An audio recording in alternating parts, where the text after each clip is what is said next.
Colpo alla mafia agrigentina, sottoposti a fermo 23 indagati, tra cui un avvocato e dei poliziotti. Riapre il mercato rionale del villaggio Peruzzo tra l'entusiasmo dei clienti e lo sconforto dei commercianti segnati dalla crisi economica. L'ex provveditore Zarbo e il nuovo commissario del comune di Montallegro di Pisa resta a dirigere la provincia fino alle elezioni. Il comune di Agrigento riconosce i diritti dei gatti, saranno registrati e tutelati anche i gatti di città.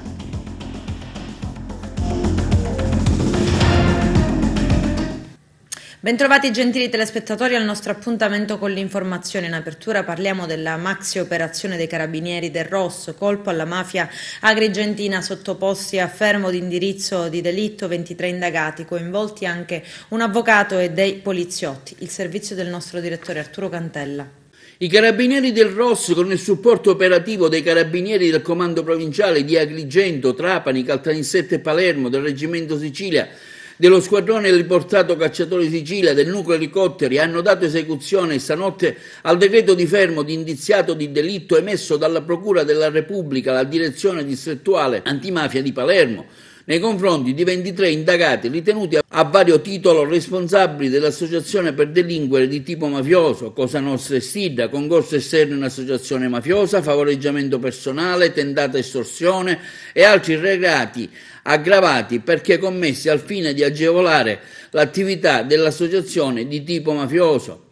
Le indagini avviate nel 2018 si sono sviluppate nella parte centro-orientale della provincia di Agrigento, dove risulta attivo il mandamento mafioso di Canicattì, che costituisce tuttora il centro del potere mafioso dell'ergastolano di Campobello di Licata Giuseppe Falzone, destinatario del provvedimento precautelare in esame, in quanto risulta a capo della provincia mafiosa di Agrigento. Le attività investigative nel far luce sugli assetti di Cosa Nostra Agrigentina, in particolare del suddetto mandamento, hanno così consentito di documentare l'attuale operatività nelle sue articolazioni territoriali, rappresentate dalle famiglie di Canicattì, Campobello di Licata, Ravanusa e Licata, e individuarne gli esponenti di maggior rilievo. Tra questi sono emersi Calogero Di Caro, capo del mandamento, Giancarlo Bugea, rappresentante del citato Falzone, organizzatore del mandamento, nonché Luigi Bonocori, capo della famiglia di Ravanusa. In questa cornice, nell'ambito delle dinamiche associative, un ruolo importante di rilievo ha ricoperto l'avvocato Angela Porcello, compagna di Giancarlo Bugea, che in qualità di difensore di numerosi affiliati del mandamento, tra cui lo stesso Falzone, e sfruttando le garanzie del mandato difensivo, ha messo a disposizione degli stessi il proprio studio legale per l'esecuzione di summit mafiosi, ritenendolo luogo non soggetto a investigazioni. Presso lo studio dell'avvocato, infatti, si sono involti incontri che hanno riguardato esponenti mafiosi di primo piano, tra cui Luigi Bonocori, capo della famiglia mafiosa di Ravanusa, Giuseppe Scilla, della famiglia di Favara, Lauria Giovanni, capo mandamento della famiglia mafiosa di Licata, Castello Simone, uomo d'onore di Villabate e fedelissimo di Bernardo Provenzano, e Antonino Chiazza, esponente di vertice della Rinata Stidda. Sul punto gli elementi raccolti hanno permesso di accertare che Giuseppe Falzone, sottoposto già al regime del 41 bis, oltre a riuscire a interagire con gli altri uomini d'onore, a loro volta sottoposti al medesimo regime detentivo, si serviva del menzionato avvocato Angela Porcello, veicolando e ricevendo informazioni, mantenendo così la direzione operativa della provincia mafiosa di Agrigento. In proposito particolarmente rilevanti sono stati i contatti con gli esponenti della famiglia Gambino di Cosa Nostra di New York, interessata ad avviare articolate attività di riciclaggio di denaro con Cosa Nostra siciliana. Le investigazioni hanno messo in luce anche la rinnovata presenza nel mandamento di Canicattì della Stidda, organizzazione mafiosa che si è ricostituita intorno alle figure degli ergastolani semiliberi Antonio Gallea, ritenuto responsabile e mandante dell'omicidio del giudice di Canicattì Giuseppe Livatino il 21 settembre del 90, Santo Giacchino Rinaldo, la quale, persistendo la situazione di pacificazione risalente agli anni 90, opera in rapporti di sinergia criminale con Cosa Nostra, sia per la risoluzione di problematiche che per la spartizione di attività commerciali. Tra le linee di azione considerate più importanti di Cosa Nostra vi è quella dell'inabissamento, esigenza particolarmente sentita con riguardo alle inchieste giornalistiche, secondo l'esempio di Bernardo Provenzano, la quale deve rimanere libero, invisibile, era un'inderogabile regola di vita. La particolare ampiezza dell'azione investigativa Ha cristallizzato inoltre la perdurante posizione apicale nell'ambito di Cosa Nostra del trapanese Messina Denaro, che punto di riferimento decisionale dell'organizzazione ha continuato a impartire direttive sugli affari illeciti più rilevanti gestiti dal sodalizio nella provincia mafiosa di Trapani e in altri luoghi della Sicilia. Sono stati colpiti anche quindi Matteo Messina Denaro, Giuseppe Falsone, rispettivamente al vertice della provincia mafiosa di Trapani e quella di Agrigento, insieme agli esponenti di vertice di diverse articolazioni mafiose di Cosa Nostra, il mandamento di Canicattì, anche la famiglia di Favara, nonché capi, promotori e organizzazioni della rinnovata associazione mafiosa Stidda. Però te la tu dico io comba,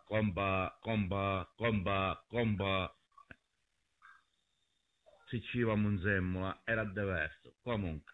Ma non lo sa Pedro, mamma, è in Zemola, non lo sa. Comba, ha presenza e potenza.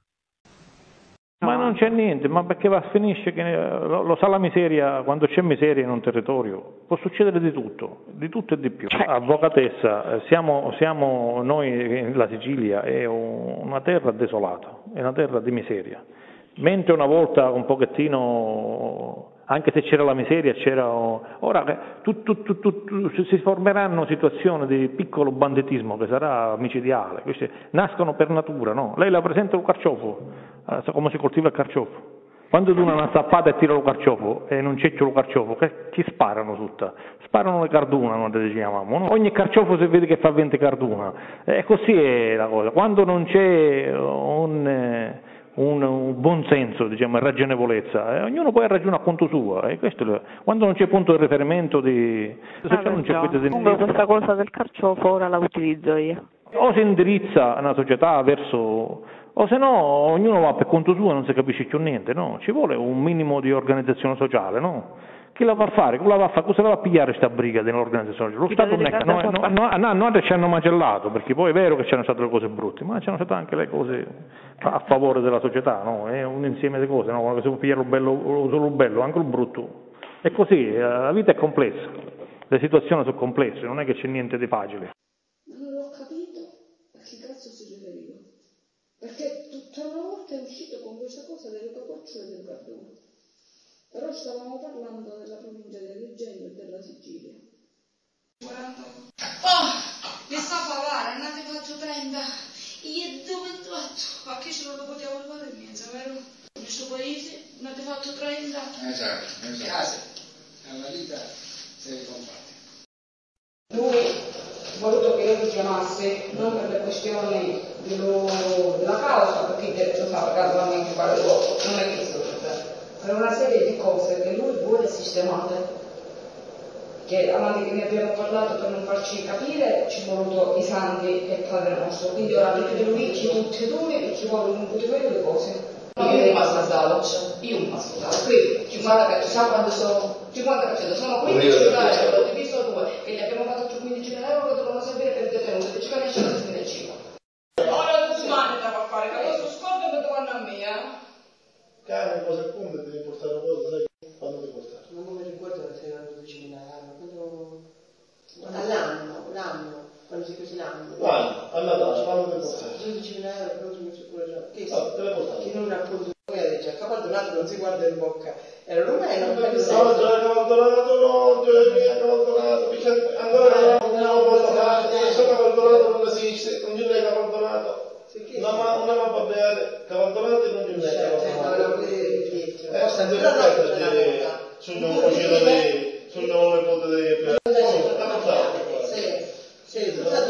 Ho sviluppato nel corso di questi 2 anni hanno innanzitutto confermato l'unitarietà della Cosa Nostra siciliana, e questo è emerso dalle interlocuzioni che noi abbiamo intercettato tra i rappresentanti della provincia di Agrigento, del mandamento di Canicattì, con altri esponenti di Cosa Nostra delle province di Palermo e di Trapani.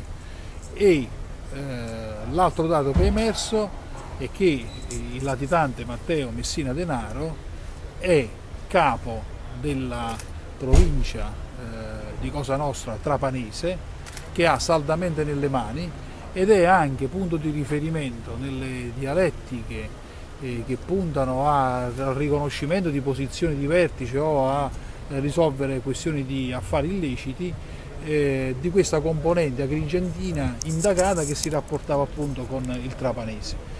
Da qui la evidenza chiara che Cosa Nostra è un'organizzazione unitaria e va combattuta con uno sforzo unitario da parte dello Stato. In questo caso l'Arma dei Carabinieri ha operato in questa provincia con tutte le sue componenti territoriali e speciali. Lo scorso 31 gennaio a Canicattì la polizia, nel corso di un servizio di controllo del territorio, ha ricevuto segnalazione da 2 cittadini che poco prima avevano rinvenuto un'arma da sparo. I poliziotti si sono recati nell'appezzamento di terreno indicato e sul posto hanno trovato un'arma avvolta in un panno da cucina, nascosta nei pressi del cancello d'ingresso di una proprietà privata. In particolare si è trattato di una pistola a tamburo con calcio in legno, priva di matricola, con canna a tamburo colore argento, in buono stato d'uso. L'arma è stata sequestrata e posta a disposizione dell'autorità giudiziaria. Indagini sono in corso finalizzate al rinvenimento di impronte latenti e l'eventuale presenza di matricola. Ad Agrigento si è deciso di far ripartire nuovamente il mercato del villaggio Peruzzo ad Agrigento, ma è una ripartenza difficile. Arturo Cantella. Al via stamani la ripresa delle attività ambulanti, il mercato del villaggio Peruzzo è all'opera dopo essere stato fermo per via della zona rossa che ha imposto il lockdown. La gente è contenta, ma meno i commercianti. Non c'è lavoro, non c'è lavoro! E ci vuole, ma con la speranza che non c'è troppa confusione. Lei cosa acquista solitamente? Io, roba di arance, mandarini, tutta questa roba da mangiare che ho stato. State riprendendo dopo quanto tempo? Dopo 2 settimane di fermo. Niente. Non c'è niente. Un resoconto, qualcosa? Niente, che ci va a essere? Niente. Roba cara. E che non possono cattare niente. Come sta andando dopo questa pausa del mercato? Ci dica qualcosa di incoraggiante. Non è che va tanto bene perché purtroppo ci chiudono, ci aprono, noi abbiamo roba invernale a casa che non sappiamo cosa farcene, tutta roba da pagare, assegni da pagare, come si fa? Purtroppo stiamo vivendo una cosa pazzesca, brutta, o dal virus o dall'economia, sia da una parte che sia dall'altra, bruttissimo. Non sappiamo nemmeno noi cosa fare, come lavorare, io mi ritrovo con le spalle al muro, con la banca che mi chiede soldi, io non ho come darglieli perché non si lavora. Ci sono stati dei contributi, dei ristori, qualcosa, si fa tanto parlare, ma è arrivato qualcosa o no? Bravo, come dice lei, si fa tanto parlare ma non danno niente, anzi, come regalo ci stanno mettendo più tasse. Ora ci vogliono il bancomat che funziona solo con la carta, fanno la percentuale, fanno i regali per coinvolgere la gente a fare sconti, ma io non è che dico di no. Vero, è giusto come dicono loro, però se io vado a pagare il 70-80% di tasse, come faccio a fare che c'è €1 di commissione alla banca? E io che faccio? Come mangio? Cosiddetto cashback. Bravo, così io non posso mangiare. Se lo Stato mi fa pagare almeno il 50% di tasse, il primo io sarei a collaborare benissimo, anche se mi resta il 20, il 25% per mangiare io, sono d'accordo, ma così si mangia tutto lui però. Infatti loro non vogliono essere controllati, a noi ci controllano sempre, che è una cosa sbagliata. Secondo il mio parere. Con la zona rossa le mancava il mercato, ora è tornata, una sua impressione? Sì, il mercato mi mancava, è stato bello rivedere tante cose che mancavano in questo periodo. Come sta andando? Se la gente ancora ha paura? Ha paura, non ha soldi, non lavorano e giustamente... Sindaco, siamo stati al mercato, il mercato riprende dopo il lockdown, da un lato c'è tanta voglia di uscire ma dall'altro purtroppo c'è molto malcontento perché le cose non vanno bene. Ecco, lei oggi ha ritenuto di essere qui presente, insomma cercare anche di dare il suo contributo. Sì, naturalmente oggi riprende la vita quasi normale, raccomando sempre tutte le precauzioni, la prevenzione, mascherine, distanziamento sociale, disinfettarsi le mani, evitare gli assembramenti. Naturalmente siamo ritornati ora arancione, spero che al più presto potremmo diventare anche gialla e mi auspico anche bianca. Il commercio naturalmente deve riprendere, l'economia è ai minimi termini, quindi penso che era anche doveroso riaprire i mercati, ripeto, con le dovute precauzioni. Nuovo piano scuole e trasporti potenziati nelle 9 province ed assegnati dalla Regione agli istituti siciliani 26,4 milioni per l'acquisto e l'installazione di attrezzature digitali. C'è il servizio.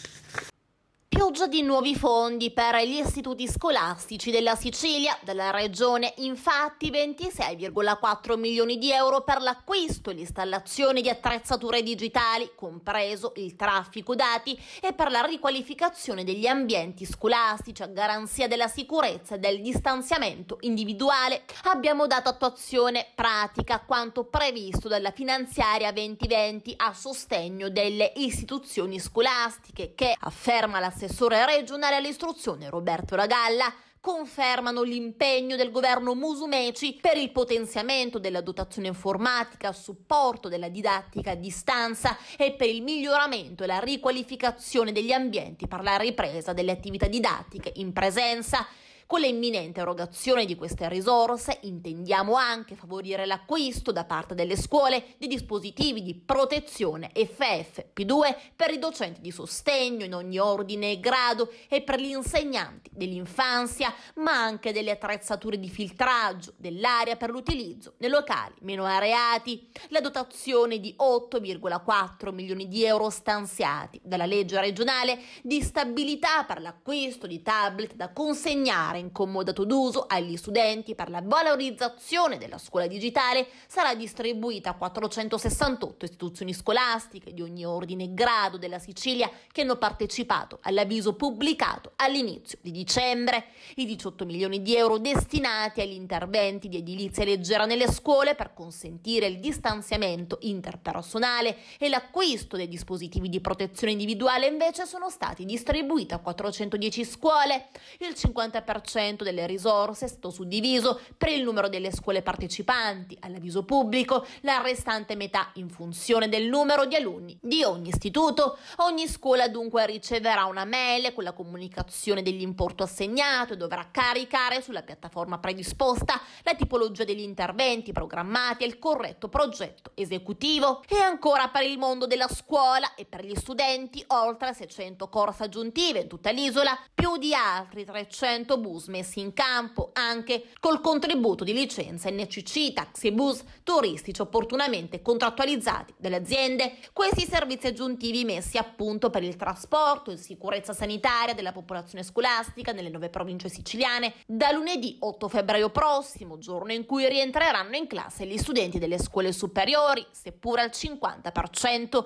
La percentuale di tali servizi che sarà operativa si aggirerà fra il 15 e il 20% di quanto preventivato per le lezioni in presenza al 75% e qualsiasi ulteriore esigenza di trasporto in ogni caso potrà essere subito compensata dalle aziende del trasporto pubblico locale nel quadro di un generale potenziamento dei servizi in tutte le 9 province isolane in vista della riapertura parziale delle scuole, afferma l'assessore regionale alle infrastrutture e trasporti Marco Falcone, con il fondamentale contributo delle prefetture, degli istituti e degli attori del trasporto pubblico in Sicilia. Il governo Musumeci ha messo a punto un piano emergenziale di supporto alla mobilità studentesca che sarà garanzia di efficacia e di sicurezza sanitaria per i nostri ragazzi, le famiglie e la scuola. Nel corso delle ultime settimane, attraverso numerosi tavoli tecnici in collaborazione con l'assessore Roberto Ragalla, abbiamo elaborato un dettagliato studio dei fabbisogni territoriali di ciascuna provincia, contando sulla virtuosa regia prefettizie e la disponibilità delle aziende del trasporto pubblico locale. Inoltre, aggiunge ancora Falcone, abbiamo anche coinvolto le rappresentanze degli studenti recependo le istanze della popolazione scolastica duramente messa alla prova dalla pandemia ancora in corso. Scongiuriamo assembramenti e organizziamo il trasporto pubblico nel rispetto delle distanze di sicurezza per confidare in una celere uscita della Sicilia dell'emergenza Covid-19. Lesioni sui muri. Era il settembre 2019 quando veniva sgomberata la scuola materna al villaggio Peruzzo Loris Malaguzzi. Stamani sopralluogo al plesso agrigentino con in testa il sindaco Franco Miccichè. Vediamo. Dopo quasi 3 anni di fermo è chiusa la scuola dell'infanzia sita al villaggio Peruzzo e la Malaguzzi, un polo distaccato della Rita Levi Montalcini diretta dal dirigente scolastico Luigi Costanza, stamani su sopralluogo straordinario del sindaco Franco Miccichè e dell'assessore al ramo Antonino Costanza Scinta. Così hanno potuto appurare le criticità che presenta lo stabile visibilmente lesionato. Qua mi trovo io alla scuola al villaggio Peruzzo, perché per un sopralluogo l'ho fatto personalmente io con il mio assessore Costanza Scinta per vedere le condizioni della scuola. È una bellissima scuola, ma purtroppo ci sono delle deficienze strutturali, qualcuna addirittura anche severa, anche importante, e quindi stiamo cercando di vedere le criticità per poter poi intraprendere sia il progetto che la richiesta dei finanziamenti. Ecco, le avete già fatto una stima, grosso modo, avete visto? Pensa di dare delle risposte, insomma, entro che tempo? No, io stima no, i miei tecnici e il mio assessore già sì, ci stanno lavorando da diverso tempo. Ripeto, la situazione è importante perché una scuola del genere non può essere abbandonata. Vedremo al più presto comunque. Siamo venuti col sindaco a fare questo sopralluogo qua alla scuola Manhattan per capire la struttura che attualmente è chiusa, di vedere di recuperare in qualche modo appunto queste aule e ridare alla scuola una bellissima struttura, perché qua hanno gli spazi, hanno la mensa, hanno tutto. Vedremo di trovare ora il metodo e la modalità come ripristinare questa scuola. Tra l'altro è una scuola centrale qui al villaggio Peruzzo e attualmente c'è una sede distaccata presso l'oratorio della chiesa. Sì, Padre Matraxia ci ha fornito l'oratorio della sua parrocchia a San Leone e attualmente i bambini sono dislocati in queste aule, che non sono aule. E Assessore, allora ieri è iniziata la scuola, lunedì ci può fare un piccolo screening sulla situazione delle scuole ad Agrigento di vostra competenza, non so, qualcosa di più dettagliato? Ma io mi sto facendo tutti i giri delle scuole. Fortunatamente negli anni le scuole sono state sempre mantenute e sono stati spesi dei soldi per mantenerli. Non ci sono grosse problematiche. Certo, non sono scuole, sono scuole che sono datate, certo. Sono datate, hanno i loro anni, ma cerchiamo di renderle sempre... Ci sono altre criticità, lei ha potuto magari constatare in altre zone di Agrigento? Allora, abbiamo la scuola Garibaldi per esempio che ha bisogno della manutenzione del prospetto, sì. Ma anche questo, se riusciamo con dei fondi di agenda urbana riusciremo ad attivarci subito. Stamattina ringrazio il sindaco, l'assessore Scinta e i tecnici comunali che stamattina sono venuti qui a questo plesso Malaguzzi, ormai chiuso come diceva lei da quasi 3 anni. Attualmente siamo ospitati presso l'oratorio San Francesco a San Leone, che è una bellissima struttura, però noi siamo legati a questa nostra vecchia sede e speriamo che nel più breve tempo possibile possa essere ripristinata e riportata ai suoi antichi splendori. Il plesso Malaguzzi è un plesso di scuola dell'infanzia, ripeto, per dei cedimenti è stata giustamente chiusa 2 anni fa circa, questo inizia il 3° anno, e però bisogna che ci siano dei lavori di consolidamento per riportarla, ripeto, alla sua origine. Il presidente della regione Nello Musumeci, su proposta dell'assessore regionale agli enti locali Marco Zambuto, ha firmato il decreto di nomina del professor Raffaele Zarbo a commissario straordinario del comune di Montallegro in provincia di Agrigento. L'assessore Zambuto afferma: la nomina del professor Zarbo, già a capo dell'ufficio scolastico regionale, si è resa necessaria a seguito della mozione di sfiducia approvata nei confronti del sindaco di Montallegro Caterina Scalia. Sono sicuro che la gestione commissariale e il traghettamento verso nuove elezioni da parte del professor Raffaele Zarbo saranno improntati all'insegna dell'esperienza amministrativa, della competenza e della massima trasparenza. Gli auguro un proficuo lavoro. Ancora una proroga, la quinta per il commissario della provincia di Agrigento. È stato pubblicato nel sito della regione siciliana il decreto di nomina di Alberto Di Pisa quale commissario straordinario della provincia agrigentina. Il decreto di nomina è stato adottato in seguito all'entrata in vigore della legge regionale numero 34 del 29 dicembre 2020 che ha rinviato le elezioni provinciali di secondo livello tra il 15 e il 30 marzo prossimi. La giunta regionale ha inoltre scelto le date di domenica 28 e lunedì 29 marzo per le elezioni. Il decreto di nomina di Pisa è stato firmato dal presidente della regione Nello Musumeci e dall'assessore agli enti locali Marco Zambuto. Ad Agrigento, in occasione delle scorse elezioni amministrative, alla lista diventerà bellissima sono stati assegnati 2 seggi nel Consiglio Comunale, uno dei quali a Gianni Tuttelomondo, nominato anche assessore nella nuova giunta del sindaco Miccichè. E infatti l'ufficio elettorale ha attribuito al candidato Tuttelomondo complessivamente 257 voti, a fronte dei 252 voti assegnati alla candidata Roberta Zicari. Zicari, ritenendo frutto di un errore di calcolo di trascrizione l'attribuzione alla stessa di soli 252 voti, ha proposto innanzi al TAR di Palermo un ricorso elettorale per chiedere la correzione del risultato elettorale e la propria proclamazione al posto del candidato Tuttelomondo. Il TAR Palermo ha disposto una verifica del materiale elettorale concernente la sezione numero 36 del Comune di Agrigento. La verifica elettorale si è svolta in prefettura ed è stato confermato che nella sezione 36 l'avvocato Zicari ha conseguito 24 voti. Dunque alla Zicari sono stati assegnati 252 voti anziché 275. Il prossimo 22 aprile è in programma l'udienza definitiva del giudizio. Il giudice amministrativo, sulla base degli esiti della verificazione, si pronuncerà sulla richiesta di correzione del risultato elettorale e di proclamazione dell'avvocato Zicari alla carica di consigliere comunale.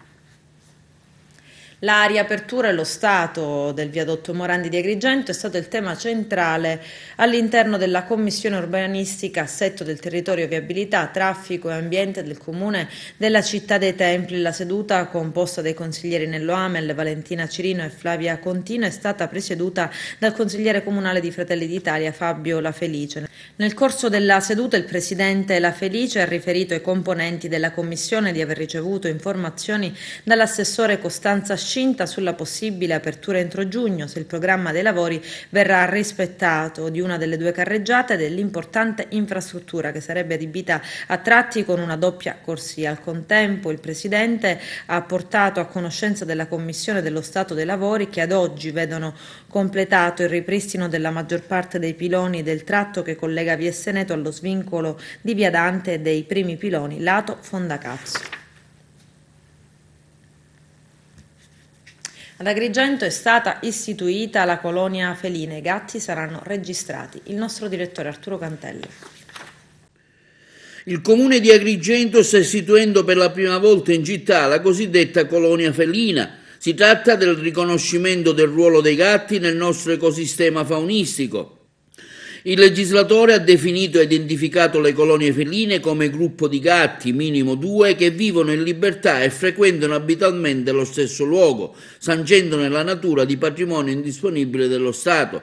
La competenza è stata demandata alla pubblica amministrazione, che è responsabile della sua gestione e protezione. Gli animali, pertanto, non possono essere rimossi da dove si trovano o spostati. In merito abbiamo sentito l'assessore al ramo Roberta Lala. Noi, come anche detto precedentemente, ci stiamo adoperando per aprire l'ambulatorio veterinario per la sterilizzazione dei cani e per la loro cura. Questo in concorso con l'ASPA. Oltre a questo, una novità è che abbiamo istituito la colonia felina. Le colonie feline sono tutelate dalla legge 281 del 91, e per cui ci saranno dei volontari che si occuperanno di questi gatti, che sono gatti tra virgolette randaggi, che vivono in un determinato luogo assembrati tra di loro, che sono un unico nucleo, un'unica famiglia, e anche questi gatti avranno la protezione da parte del comune, da parte dei volontari e l'assistenza dovuta. Parliamo dell'ambulatorio veterinario che a breve ci sarà l'inaugurazione. In cosa consiste e quali saranno i servizi che offrite? L'ambulatorio veterinario è di fondamentale importanza per la lotta al randagismo, perché il randagismo attraverso le sterilizzazioni vedrà un ribasso nel numero dei cani appunto randaggi. Oltre alla sterilizzazione, con l'ausilio della collaborazione dell'ASP ci sarà anche la microcippatura dei randaggi. Inoltre una cosa che mi sta molto a cuore, ma che purtroppo a causa della pandemia non posso sviluppare questo progetto per il momento, ma che ho intenzione di portare avanti, è effettuare una campagna di sensibilizzazione all'interno delle scuole, perché è proprio la cultura del rispetto dell'animale che deve cambiare. Spesso i bambini non sono cresciuti, non tutti ovviamente, guardando quello che succede nel rispetto per l'animale, perché l'animale non è un soprammobile, è un essere vivente che ci può dare tanto. Nessuno ci obbliga a prendere un cane, ma nel momento in cui lo facciamo dobbiamo averne cura, perché non solo maltrattarne è un reato, ma è un atto vile, davvero vile. Quindi io invito tutti ad avere rispetto per questi esseri che sono tutto cuore, sono degli esseri puri, sono degli esseri che dobbiamo tutelare, perché l'evoluzione culturale in un paese si vede anche da come trattano gli animali.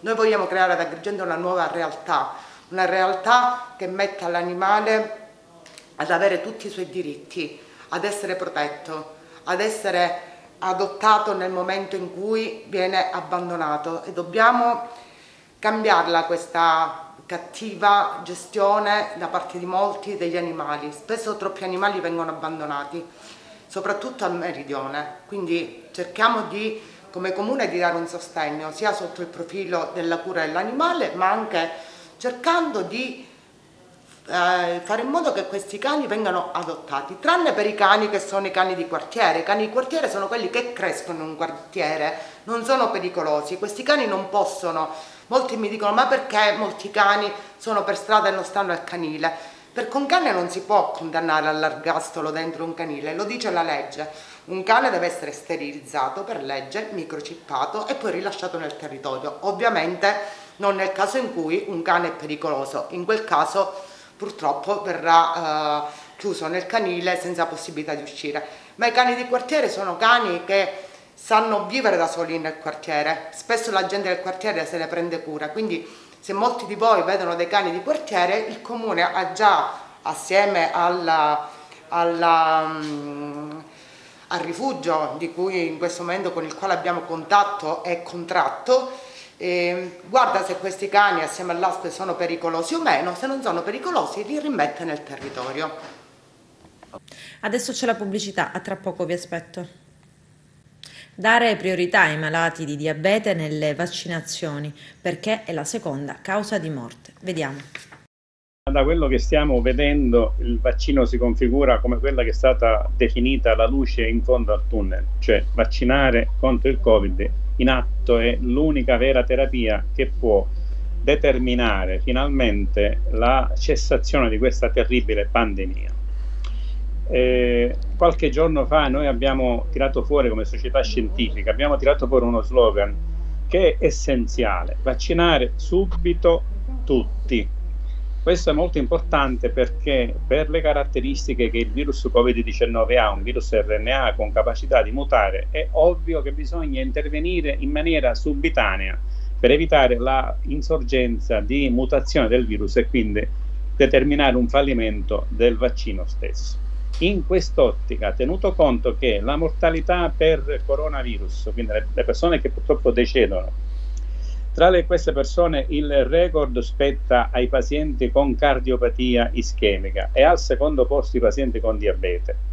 Poi potremmo aggiungere al terzo posto l'obeso, al quarto posto l'insufficienza renale. Tenuto conto che le persone con diabete, mi riferisco soprattutto al diabete di tipo 2, quello degli adulti, sono di per sé, oltre che diabetiche, nell'85% ipertese, nell'80% obese e con il 30% di malattia renale. Noi come società scientifica, io credo in maniera giusta, legittima, auspichiamo che il Ministero metta le persone con diabete fra le prime persone da vaccinare accanto alle persone cosiddette fragili, cioè gli ultra ottantenni. Di per sé sappiamo anche che il diabete ormai è diventato in Italia e nel mondo una patologia che colpisce gli ultra 65 anni. Quindi per l'età 1, per il diabete in quanto tale 2, per l'obesità che il diabetico ha 3, per la presenza concomitante di ipertensione, patologia renale, noi riteniamo giusto, legittimo ed auspicabile pertanto che nella prossima tornata tra le persone da inserire nelle categorie da vaccinare subito, in quanto ad alto rischio devono essere inserite le persone con diabete mellito. Continuità territoriale, voli da Pantelleria e da Lampedusa prorogati per un anno. Vediamo. Sarà la DAT Voli di Sicilia a garantire fino al mese di giugno 2022 la continuità territoriale con Pantelleria e Lampedusa, la convenzione per l'esercizio dei collegamenti aerei onerati sulle 2 isole minori in scadenza il prossimo 30 giugno su richiesta del Ministero delle Infrastrutture e dei Trasporti, della Regione Siciliana e dell'ENAC è stata prorogata di un anno. La compagnia aerea continuerà a operare i collegamenti con le 2 isole minori siciliane. Verranno quindi prorogati fino alla data del 30 giugno 2022 i seguenti servizi: Pantelleria Trapani, Pantelleria Palermo, Pantelleria Catania, Lampedusa Palermo, Lampedusa Catania e viceversa per le seguenti tratte. A darne notizia l'ingegnere Luigi Vallero, direttore generale della DAT Voli di Sicilia.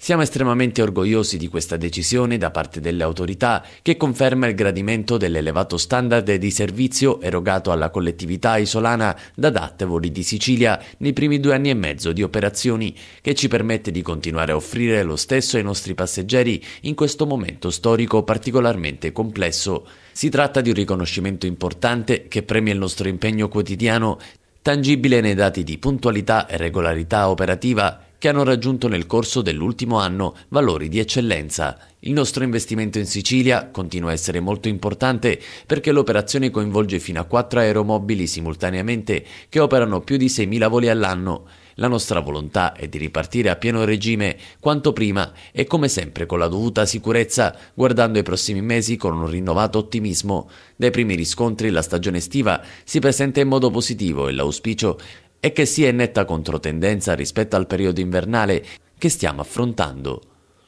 DAT oggi è uno dei principali vettori aerei europei che utilizza in flotta gli aeromobili della famiglia ATR ed opera con voli di linea e charters in diverse nazioni europee, in particolare Danimarca, Norvegia e Germania.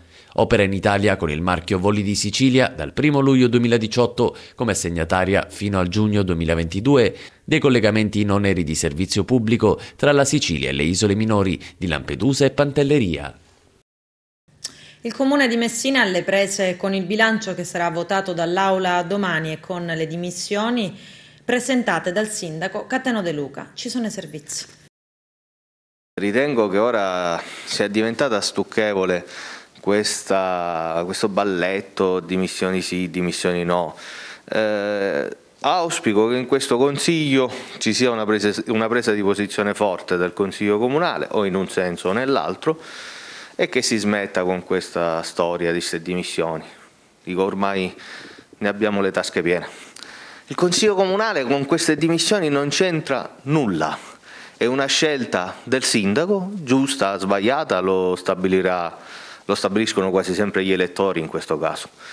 Il Consiglio non c'entra nulla con queste dimissioni, non ha chiesto lui le dimissioni del sindaco, è una scelta del sindaco, ripeto, legittima, condivisa, non condivisa, questa è opinione di ognuno di noi, avrà la sua. Il Consiglio Comunale sta trattando una mozione, così come fa con tantissime altre mozioni, di un consigliere comunale che ha chiesto di sostenere il sindaco attraverso quest'atto. Il Consiglio dovrebbe chiedere sostanzialmente al sindaco di non dimettersi, secondo questo consigliere. Ho ritenuto opportuno convocarlo, questo Consiglio Comunale, vedremo il Consiglio cosa risponde. Il Consiglio Comunale ha proposto degli emendamenti davvero interessanti che riguardano i disabili, con ad esempio l'istituzione del compagno amico che da tante associazioni dei disabili viene chiesto, perché soprattutto per quelli che hanno patologie psichiche questa figura può essere importante per l'assistenza sia a casa che fuori. poi è stato chiesto l'aumento delle ore per i ragazzini che hanno difficoltà nella comunicazione, quindi l'aumento delle ore attraverso gli assistenti alla comunicazione che sono i famosi ASACOM. Sono stati messi 1 milione di euro per le aziende e 1 milione di euro per la Family Card, diciamo così. Diversi emendamenti, il trasporto pubblico per i disabili, diversi emendamenti a scopo sociale e per la collettività. Stamattina provvederò a inoltrare al Presidente del Consiglio l'istanza per passare al gruppo misto. Poi in seguito, rispetto alle valutazioni che farà il Sindaco, quindi deciderò di collocarmi in qualche gruppo politico qualora lui decidesse di permanere al ruolo di Sindaco. La mozione che io ho presentato, che ha destato tanto scalpore, è semplicissima nel senso che chiede all'Aula di dare un sostegno, quindi una vicinanza al Sindaco nella battaglia, nel merito rispetto a quelle che sono le disfunzioni che sono sotto gli occhi di tutti da parte dell'ASP. È una richiesta a cui tutti dovrebbero aderire, perché chiunque ha avuto, che in quest'Aula ha avuto delle richieste, delle sollecitazioni per problematiche riscontrate rispetto ai rapporti con l'ASP. Quindi tutti dovremmo essere vicini al Sindaco per fare questo tipo di battaglia. Io posso ipotizzare di dare una disponibilità in tal senso qualora me la chiedano, quindi in questo caso deve essere il Sindaco a chiedere, e qualora ne avesse l'intenzione, di fare una lista e di candidarsi, perché io non ho la certezza né che lui si voglia candidare e neanche che lui si voglia dimettere. Diciamo che il Sindaco, per quello che ha dimostrato in tutti questi anni, sono certo che farà la scelta giusta e secondo me potrebbe anche non bastargli la candidatura a Sindaco di Messina. Con questo è tutto, termina qui l'edizione del telegiornale. Grazie per la gentile attenzione e per essere stati con noi. A presto.